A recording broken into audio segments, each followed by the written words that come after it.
Hello, my name is Ethan and welcome back to another episode of Path of Exile Harvest League. In this episode, I'm going to show you guys how to craft this amulet.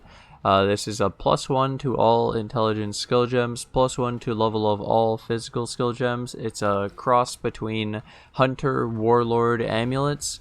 It's item level 82 in this case. I used the Dexterity Intelligence Turquoise Amulet base. The reason I used this base was because it was cheap and I got Dex 24. It was pretty efficient. I need Dex in the build because I don't use the Soccer Walls yet. Dex is really annoying, and so I got it through this. And then the way I craft the amulet is going to be through an Awakener's Orb. We'll go through the tutorial now on how to craft this amulet.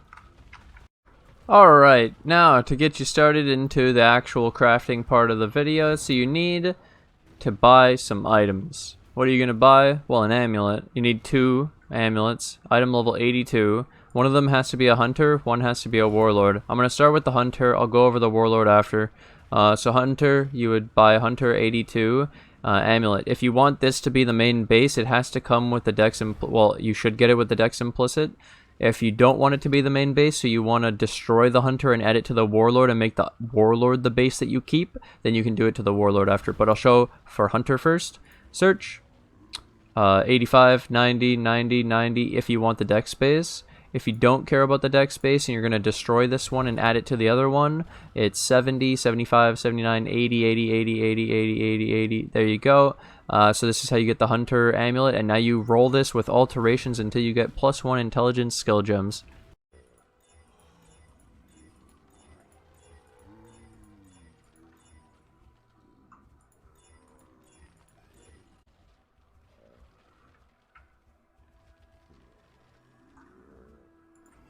Alright, it's that time now to look at the next amulet. So item level 82 Warlord amulet. Amulet with, you could do with dex if you want to, if you want this to be the main base. So it costs 10, 10, 15, 15, 20, 25, 25 to get the dex on the base. Or without this as the base, like me, I did some mana amulet. You can get regen amulet 1C, 3C, 5C, all this trash for really cheap, up to you. Whichever you decide, but this is the searches I would recommend to find the 2 amulet bases, and now you just roll this warlord amulet with alterations until you get +1 to all physical skill gems. Enjoy. Wink.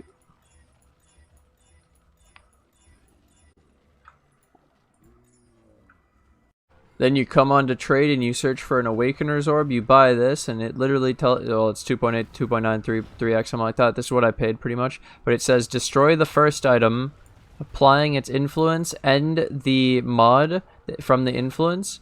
The second item is reforged as a rare item with both influence types and new modifiers. It's pretty sick. So you'll combine them, you'll destroy the first one, adding it to the second one, and you'll keep both mods as long as they're the only 2 influence mods on the amulet. Like the one on each. If you have any other influence mod, it will have a 50-50. Like it'll randomly decide between the 2, and so you want only 1 influence mod. Anyways, break this onto the hunter intelligence physical. Boom! Alright, now that I've gone over the crafting portion, I'd like to go over some extra stuff just for fun. So just some extra stuff, because that's pretty much how to get the amulet, but if you want to do a little bit more, I want to go over a couple things. So this is the extra information that's not necessary, but pretty much +1 intelligence skill gems is 200 weighting, so it's pretty rare, so it's hard to roll. That's why you use alterations. 250 weighting on the physical skill gems on the warlord. These are hard to roll, they're very rare. You can use physical on your harvest crafting. I tried it, I never got it, it was really hard. When you also have these, you can get the extra pride mana reservation, the extra physical damage reduction, increased strength. On the other one, the hunter, you can get the +1 int, move, speed, regen, all this cool stuff. Another thing I'd like to point out is that, so 82 is the minimum to get those things, those mods, but 85 for all attributes, 83 for flat regen, 84 for fire reses, 85 for all res. So there's different levels that you could use to get more out of the base if you went for a higher item level. So it's not useless to go for an 85 or an 84 or whatever, but an 86 is technically useless because you don't care about LE damage with attack skills. This is just my 2 cents. This is the extra little bit I wanted to include in the video for anyone who's following and wanted to ask those extra questions of, does the item level matter over 82, or should I get exactly 82? If you get exactly 82, rolling the mods will be easier, obviously, because there's less mods, but then you won't hit as high on the Awakener Orb at the end, and you usually want to high roll as high as you can on the final thing, and so then it would come into a question of this. I'll show you this next step. So the extra search on top of this is, what if you were looking for the best base then? Item level 85 of each one, 90, 90, 95, 100, 100, and it has to be the dex base in this case because this is the one you're going to keep for the item level. And then you over here, 15, 30, 35. This is just for people who want to, like, I know, they want to get the most and have the best chance and all that. So I include this extra little bit because the minimum is 82, but honestly you could go to 85 and then you get the most out of your Awaken Orb. And this is just a little bit of extra if people stayed for it. Nice. So now we're back in game, and I have this amulet, and you may be asking yourself, so what do you anoint? I anoint Ravenous Horde. And that's because on the skill tree, it's pretty much the same pathing to go through here as it is to go up here. And like it's the same points. And so then by pathing up here, I get Death Attunement. And I'm pathing up here because of a large cluster anyways. And so then Death Attunement would be the other anoint. And so the fact that we get this pathing, it's really nice, where Ravenous Horde is 7 points away. Minimum. It's also 8 actually. It's even worse now because we don't even take this point. If you path through here, then it's 7, but still 7 instead of spending 4.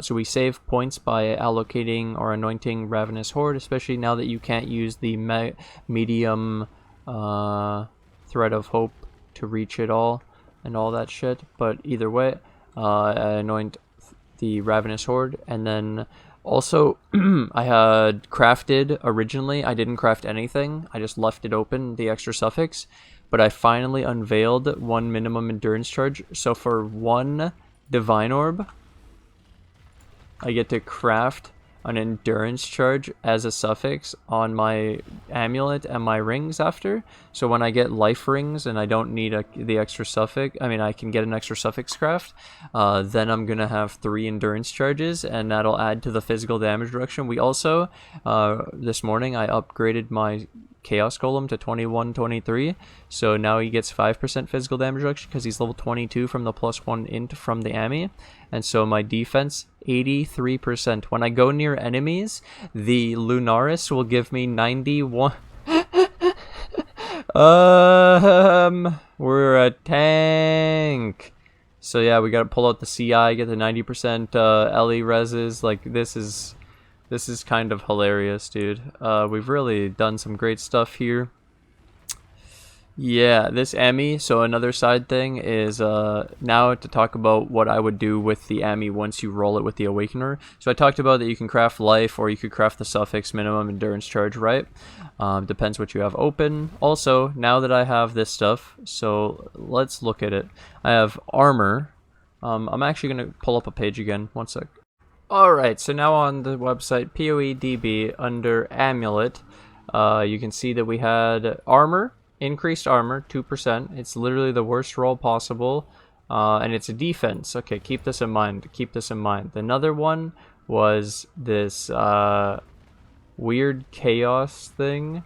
And another one was lightning damage. So where is the lightning damage? Increased lightning damage. This one. So it's a lightning. We can change it. We can remove it even. And also, there was this Chaos Damage Overtime Multiplier thing.